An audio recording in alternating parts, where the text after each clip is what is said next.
ফুচকার দোকানে ঘুরে বেড়াচ্ছে সাপ।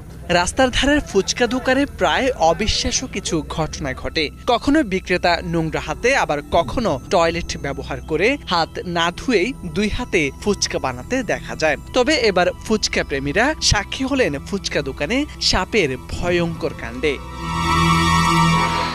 রাস্তার ধারে জমজমাট ফুচকা দোকানের টক জলের গ্রানে ভিড় জমিয়েছেন ক্রেতারা। কেউ প্লেট হাতে, কেউ আবার দ্বিতীয়বার লাইনে দাঁড়ানোর অপেক্ষায়। ঠিক সেই সময় ঘটল চমকে দেওয়ার মতো ঘটনা। ফুচকার পাত্রে আচমকা উঠে পড়ল সবুজ রঙের একটি সাপ। মুহূর্তে বদলে গেল দৃশ্যপট। টক জলের বড় পাত্রের চারদিকে ধীরে ধীরে ঘুরে বেড়াতে থাকে সাপটি।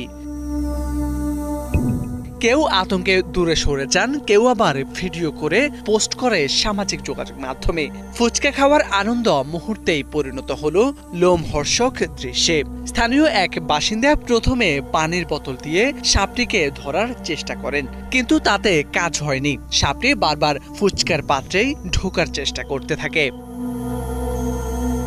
মজাদার খাবার ফুচকা মুহূর্তেই পরিণত হলো বিষাদে। পরিস্থিতি জটিল হতে পারে বুঝে দ্রুত খবর দেওয়া হয় উদ্ধার কর্মীদের। কিছুক্ষণের মধ্যেই ঘটনাস্থলে পৌঁছে এক তরুণ সাহসিকতার সঙ্গে সাপটির লেজ ধরে সেটিকে বড় পানি ভর্তি পাত্রে ভরে ফেলেন।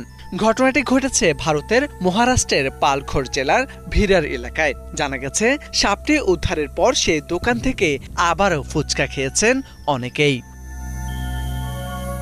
মোরশেদ আলম, বাংলা ভিশন।